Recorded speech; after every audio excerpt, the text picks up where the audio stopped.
The transfer don Fabrizio Romano has given exciting updates on an Italian playmaker genius that Tottenham have now approached, as well as a wonder kid left-back that Spurs are looking to give competition to Destiny Udogie with. Meanwhile, is Dani Olmo coming to the Premier League? His release clause is about to run out. And, of course, I have to give my thoughts on the future of Gareth Southgate as England manager. All this and more on today's daily Premier League transfer news. Guys, thank you so much for watching and listening. Please do press that subscribe button, give the video a like, and I will bring daily content about transfers, about the managerial merry-go-round, about all the other news, of course, as always, starting with my beloved Tottenham Hotspur. Do give that video a like and press subscribe. Thank you so much. But let's get on with it. And the rumours of potentially Federico Chiesa coming to Spurs for around 25 to 30 million euros will not go away. They'll be involved. There'll be some bonuses involved on top of that as well. And apparently there is interest from Roma, but the player's preference is to move abroad. That is according to Gazzetta, the biggest football paper in Italy. And this Chiesa move potential deal will not go away, the rumour. And I do wonder if he's an Ange Postecoglou signing. Do you guys want him in? I think he's an exciting playmaker talent. I do really love him on the ball. We do need more technical players in. We need players to give some competition to James Maddison. We've got, obviously, a big Europa League campaign coming up. And maybe we need a few more leaders, a few more players who've been there and done that to go with our exciting young talent that we're bringing through the door. So Chiesa is an interesting one. Another one that's being talked about by Romano as well is Brest's Bradley Locco. That's Brest in Liga from France. He is an exciting young left-back. It's not an advanced deal yet, but talks are happening between the clubs, apparently.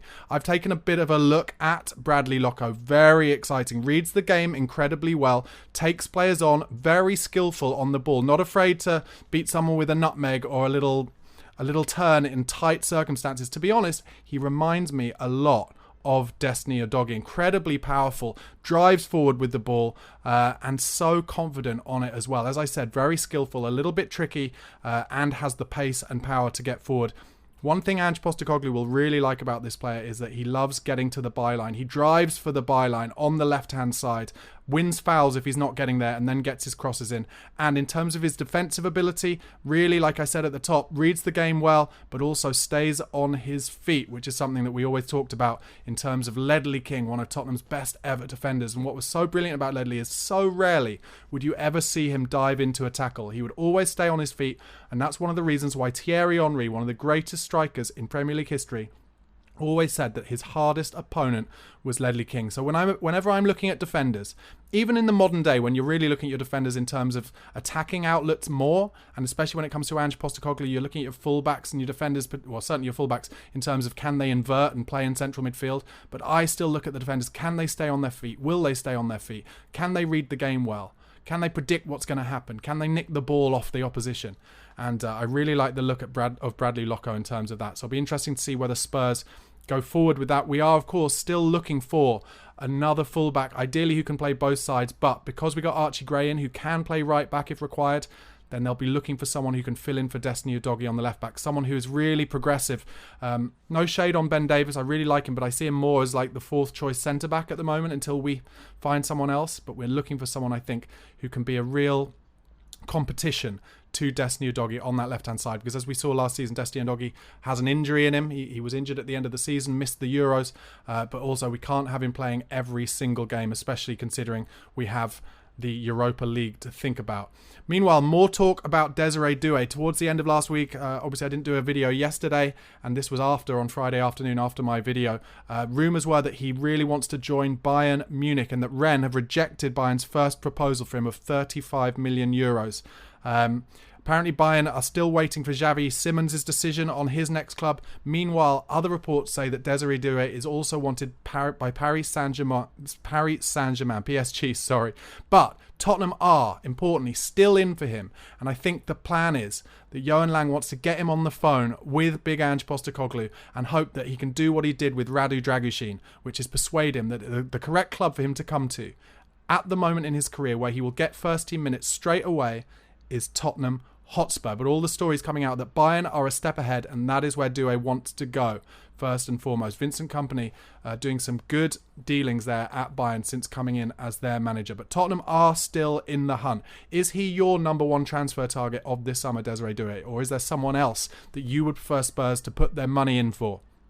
Is it Eberechi Eze? Let me know in the comments below and I will reply and let you know my thoughts. Meanwhile, Galatasaray, one of Galatasaray's board members, has started talking about Pierre-Emile Højbjerg. They are one of the clubs apparently in for him, and their board member Hatipoglu has said Højbjerg is a very good player. He has a lot of suitors. After seeing the options that he says he wants to take his time to decide. Obviously, Denmark went out the Euros maybe a week, 10 days ago. I think each player who's been playing in the international break will get 3 weeks off minimum. So I'd expect Højbjerg to be back in pre-season training maybe in a week to 10 days' time.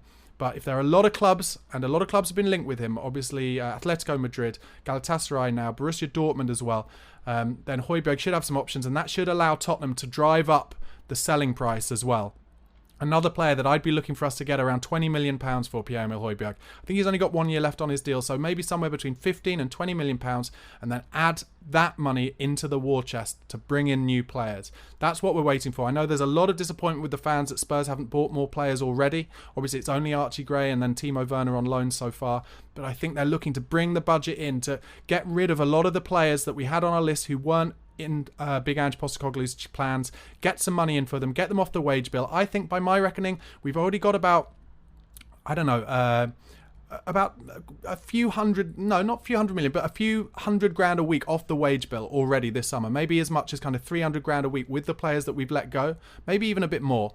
So if we can keep that going and add that kind of wage bill to our transfer fee budget, then more players should come in relatively soon, in the next few weeks. I'm hopeful of that anyway. Meanwhile, having taken Archie Gray from Leeds are now eyeing up apparently a fresh bid for our midfielder Oliver Skipp. Since returning to Spurs from his loan at Norwich, where he was incredibly highly thought of. I've said it before, but a lot of my friends who are Norwich fans just said that Oliver Skipp was the best player they saw at Norwich in years. And I've always said he had rhythm there. He was playing every game. And if we can get him to a club, because it doesn't look like it's going to happen to Spurs, if we can get Oliver Skipp to a club where he can play every single game, his stock will rise again. But since he's come back from Norwich, he's only made 62 league appearances across 3 campaigns. Only 37 of those have been starts. I like Ollie Skipp. I'm not sure at this stage he's going to be an Ange Postecoglou first choice midfielder. So if we can get £10 million for him, maybe a little bit more, or send him out on a loan to a lower Premier League club, I'd be up for that. But if Leeds want to come in with, say, £10 to £12 million for Oliver Skipp, I think we say thank you for your service and go and kind of rebuild your career elsewhere, similar to how Harry Winks has done at Leicester. And it'll be interesting to see how Harry Winks does at Leicester in the Premier League this season. The latest on the Emerson Royal to AC Milan saga is that Milan apparently are not bidding the 20 million euros that Tottenham are looking for the right back. Dortmund now also keen on the Brazilian fullback, according to Ali Gold. Apparently, Milan now leaking that they're more interested in a different right back, Pavlovic from RB Salzburg. And I think that's in a way to try and get Daniel Levy and Spurs to lower their asking price. But of course, if Dortmund are interested in Emerson Royal, then Spurs will be using that interest to try and raise up the money. The latest from Sky Italia is that talks between Milan and Spurs are currently on standby. The deal is not advancing right now, so it seems like a bit of a standoff. Emerson is, of course, back in pre-season training with Spurs, as usual, doing his kind of social media, I am the king stuff. But surely, I think at some point, Tottenham just have to accept a little bit less, allow him to leave, and again, another player who can rebuild his career elsewhere. He'll be a good defender for someone, but he's not an inverted right back for Big Ange Postecoglou. I'm sure you've all seen at the weekend, I think it may have been Friday actually, Spurs had a behind closed doors friendly against Cambridge United. 5-0 up at half time, 7-2 overall. Goals from Brennan Johnson with a hat-trick. Sonny scored 2. Mikey Moore got a goal. It's very exciting news. Him continuing his work with the first team, having got some minutes last season. He is Tottenham's great big hope, really, the next wonder kid off the academy production line. And for him to get a pre-season goal, I think is very important. And there was an own goal in there as well. I always like it. Let me know what you think. But I like it when Tottenham have really strong pre-seasons. There were many years back in when I was a kid where Tottenham would just lose pretty much every pre-season game. But now that we have, a real set way of playing that Ange has drilled into the players now over a season and a bit of preseason already. I want us to kind of hit the ground running and win every single preseason game. We've got a game against Hearts on Wednesday. That'll be exciting. I think that should be on Spurs Play, hopefully. So we should be able to get a look at some of those new signings. Lucas Bergvall, Archie Gray, and also have a look at how some of our academy kids are doing while the international players are still on holiday. Players like Mikey Moore. So I'm excited for that Hearts game, and I'll bring you a post-match review of that for sure. Meanwhile, talking about that, Destiny Udogie not expected to be fit yet to play in that Hearts game. He continues his rehabilitation following surgery to his left quadriceps towards the end of last season. That's from Ali Gold and the insight he has into the club. Young academy prospect striker Will Lancashire has signed a new contract with Spurs that will run till 2029. So that's a 5-year deal. Big show of faith, I think, after last week selling Troy Parrott, another academy graduate, for £8 million to AZ Alkmaar. I don't think I talked about this on Friday. What do you think about Troy Parrott going for £8 million? It shows to me that I think Ange Postecoglou feels that Will Lancashire is a better long-term prospect, that Dane Scarlett is a better long-term prospect than Troy Parrott. There's real belief within Spurs apparently that Lancashire can be incredible for the club if his development is handled correctly. He's been with the first team this week and is expected to go on loan next season to get some regular senior minutes. Apparently there's interest from League One and some interest from the Championship. So I think that is a real show of faith in Will Lancashire, that on pretty much the same day we let Troy Parrott, who back in the Mourinho days was seen as the great next hope of Spurs' striker, like the next Harry Kane potentially. We don't think that is going to happen. So we've let him go to Holland, where he scored 17 goals in 22 matches last season. Very impressive. But Parrott has gone, and there was an official statement from Tottenham about Troy Parrott's sale to AZ Alkmaar. It said, "We have reached agreement with Dutch Eredivisie side AZ Alkmaar for the permanent transfer of Troy Parrott. Having joined us in July 2017, Troy progressed from the club's academy into the first team to make his competitive debut in September 2019 in a Carabao Cup tie against Colchester United, with his Premier League debut following shortly after. The Dublin-born attacker made 4 competitive senior appearances in our colours. During his time here, he had loan spells with Millwall, Ipswich, MK Dons, Preston and Dutch outfit Excelsior last season. The forward has 23 caps and 5 goals to his name for the Republic of Ireland. We wish Troy all the best for the future." And then the bit of news that I think is potentially most relevant, if Troy Parrott does go on to have a great career in Holland, is that we've inserted a 20% sell-on clause in that deal. So if he gets a big move afterwards, similar to what happened with Marcus Edwards, actually, we let him go and we had a big sell-on fee, which I think still counts as about 35% now that he's at Sporting Lisbon, having made a move from his original club that he went to. So if we can keep that 20% sell-on clause in the Parrott deal and he gets a big move having ripped it up in Holland, then that will be to our benefit as well. And I think £8 million for a player who really has never really played for the first team properly. A few minutes here or there, missed a penalty, as I remember, in the Carabao Cup, I think against Norwich. Actually, it might have been the FA Cup. I think it was the FA Cup.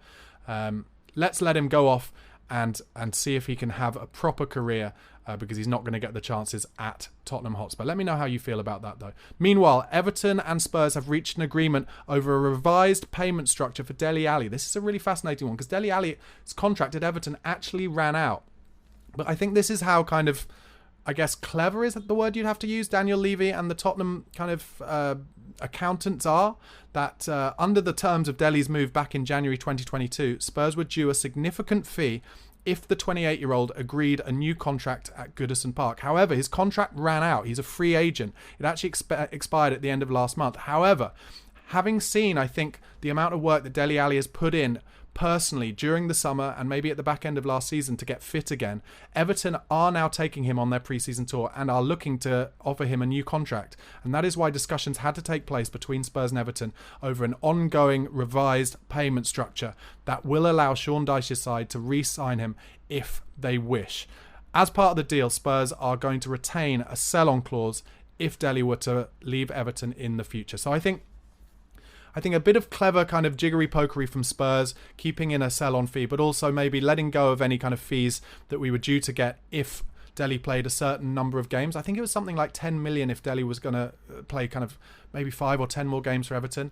And I think the reality is now Spurs are hopefully just letting Dele play without the pressure of anything else and without Everton knowing they have to pay a fee, because Dele's career needs to start again We need to give this boy a chance, even though he's not at our club, to really kick on with his career and get on with things again. He's got all the talent, but he needs to be given the opportunity. And I think hopefully Tottenham have allowed that, and hopefully he will thrive at Everton. As I'm sure you know, QT Romero and Gio Lo Celso's Argentina beat Colombia in the final of the Copa America this weekend. Lo Celso got an assist. Romero, heavily thought of as man of the match in the game and maybe even player of the tournament. 120 minutes played, 35 out of 37 accurate passes, 4 passes into the final third, 4 out of 4 accurate long balls, 2 blocks, 4 clearances, 3 headed clearances, 4 interceptions, 4 out of 4 ground duels won, 3 out of 4 aerial duels won, no fouls committed, and of course, another trophy in his account. That's 1 World Cup, 2 Copa Americas, I think, and a Finalissimo, which is that bizarre game that Argentina played against Italy, where the Euros winner plays the Copa America winner, and Argentina won that one as well. Romero needs to come back to Spurs now and bring some of that winning mentality into the club. Push the team on.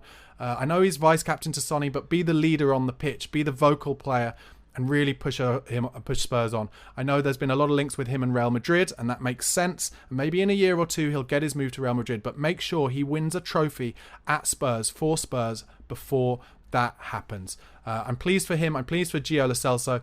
Gio, another player who I think, can we get 15 million for him to get the budget in, because he's not on the pitch nearly enough for Ange Postecoglou's side. He gets injured too much, but he's always fit for Argentina. So there's something there. It is talked about. I'm sorry to say it. It is talked about in footballers' circles. If you listen to footballers who've played the game previously, they always talk about players who weren't as keen to get on the pitch for their club team as they were for their international team. And maybe they aren't as willing to play through little knocks in the cold winter months in England as they are when they go off to South America to play for their club international team.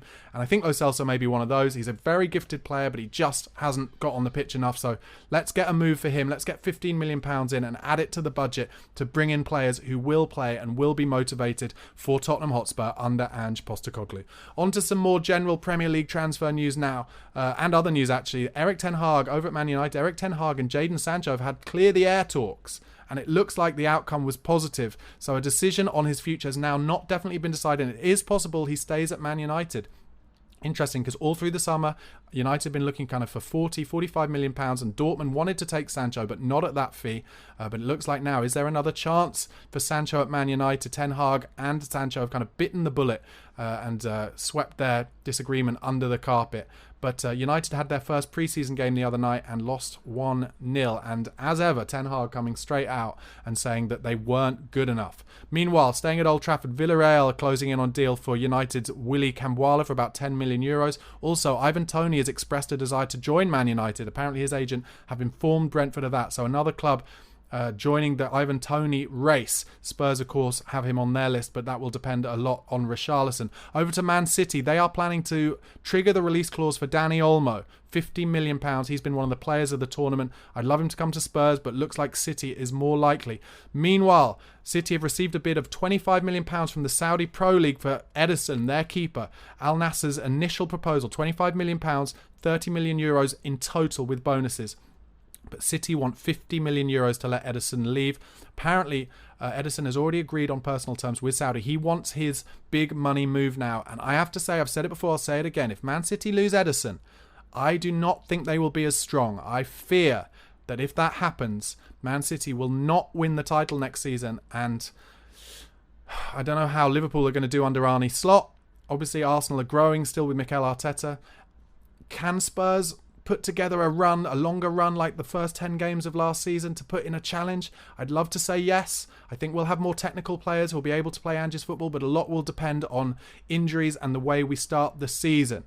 Meanwhile, Man City also looking to hold talks with their striker Julian Alvarez after the Copa America, because PSG are interested in taking him to Paris. He wants more playing time, but City are keen to take him. But he's never going to start over the big man, Erling Haaland, is he? So if I were him, I'd be looking to leave as well. 24 now, kind of getting towards his prime. Meanwhile, at Liverpool, Arne Slot is looking to take Mark Gahey, one of England's players of the tournament, to Anfield this summer. Crystal Palace do not want to lose Gahey, Elise and Eza this summer. So they're going to fight tooth and nail for Gahey. But Eza, we know, has a transfer release clause, £60 million, but all that money needs to be paid up front. And if Gahey has a release clause too, then likely he will end up at Anfield this summer. Meanwhile, Aston Villa have bought Amadou Onana from Everton. Talks underway. It looks like it's properly been done. In fact, David Ornstein, that's been actually officially confirmed. Onana has gone to Villa from Everton. Good signing from Everton, that, and a lot of Spurs fans coming out and saying that is not showing enough progress from the club in terms of getting our deals done early the way that Villa are doing. Let me know what you think. Are Villa jumping ahead of Spurs? Obviously they're in the Champions League and Tottenham aren't, so they're ahead of us in the league, but do you feel long-term Villa under Unai Emery are further ahead than Spurs? I'm not quite so sure, but Villa have done another deal as well. Jadon Philogene returns to the club after the club activated a matching transfer fee right that they had, him having been at the club previously. The deal is worth £13 million as they had a 30% sell-on clause included in their agreement with Hull. Philogene is the exciting winger who'd been linked with a lot of clubs this summer. Emery wanted him back, and that has now been done. Meanwhile, Newcastle have made a full agreement, have reached a full agreement for Malik Thiel, £30 million plus add-ons. He is a player that is coming through the doors at Newcastle. Over to Crystal Palace, Adam Wharton, who went to England, who went to the Euros with England this summer. Didn't get any game time, but impressed everyone. He's 20 years old, only been there from Blackburn since January, but apparently he is going to turn down interest from Man City, Bayern Munich and Real Madrid to stay at Crystal Palace and get minutes next season. Meanwhile, over at Everton, I mentioned about Onana leaving, they've opened talks with Napoli to sign Jesper Lindstrom as a winger. He's their next top target. Negotiations underway, apparently. Napoli are open to selling Jesper in case of a good proposal, and Everton looking to get him in. Celtic are closing in on a deal to get Kasper Schmeichel as their new goalkeeper. Obviously, Joe Hart retired at the end of last summer. He did well, actually, at Celtic, considering he'd been told by Spurs that he didn't have what it took to play at the top level. He did pretty well at Celtic for a couple of seasons, and even played him in his season there. But I think Kasper Schmeichel signing for Celtic is a good deal for them and a good deal for Kasper Schmeichel. And finally, AC Milan are looking to buy Tammy Abraham, England's Tammy Abraham, from Roma. He's one of the strikers being considered. They want to have 3 strikers on their books next season. That, I think, would be a good move for AC Milan and a good move for Tammy Abraham, who is keen on it, apparently. Finally, I have to end by talking about England's loss in the final of the Euros and where I think that takes England going forward. I think Gareth Southgate has been an amazing manager for England. Off the pitch especially. He has changed everything round. Everyone in this country, let's not forget, they hated the national team. We'd just gone out to Iceland in the Euros. Very embarrassing. Nobody related with any of the players. Nobody cared. There was such apathy towards international football. And Southgate, as a politician, as a man manager, has done an incredible job. However, I agree with Alan Shearer and Gary Lineker and Micah Richards, who said this on their Rest is Football podcast. Now it is time for England to take a step forward and get on the front foot and play attacking football and do what Spain did in this tournament. They won all 7 games. They did it on the front foot. They played the best football in the tournament. England now have the squad to do similar. So, going forward, we have to look, I think, at a different manager. I'd be very surprised if Southgate didn't say thank you and good night. I've had a good run, but I'm going to try and take a club job now. And I think we can look ahead. I don't know who the options are. Lineker talked about, could we go for Jurgen Klopp? But I agree with Alan Shearer. It seems very unlikely that Klopp, as a German, would want to manage England's national team. He'd be great, though. Richard said he'd love to get Pep Guardiola. I think Guardiola will look to leave Man City, maybe at the end of next season. Would he want to manage, as a Spaniard, the English national team? Guardiola hasn't taken a job so far where it hasn't been guaranteed. Like, he's managed Barcelona, the best team in Spain, Bayern Munich, the best team in Germany, and Man City, the best team in England. Nothing has been won by England since 1966, so it would be a big risk for Guardiola to take that, and I'm not sure the FA could afford him. For me, Maurizio Pochettino, looking for a job, I think he'd get England playing pressing football on the front foot. I think he'd be a great manager, but I think the FA will go for an English manager, and I think they'll go for Eddie Howe. And Newcastle obviously have a lot of money, so it'll be whether Newcastle are willing to let Eddie Howe go and whether Eddie Howe really wants that job at this stage of his career. He would get England, I think, playing attacking football. He does like to play on the front foot. For me, I'm not sure if he has the right personality for those big names, but it remains to be seen. He has done a decent job at Newcastle. Let me know in the comments who you think should be the next England manager. Guys, thank you so much for watching and listening. Please do press subscribe. Please do give the video a like. It really helps me get it up the algorithm and watched by more people. Also, please do help me by becoming a member. Only £1 a month. All the details in the description box below. And that really supports me to make daily content for you. Thanks so much again, guys, and have a great day. Cheers.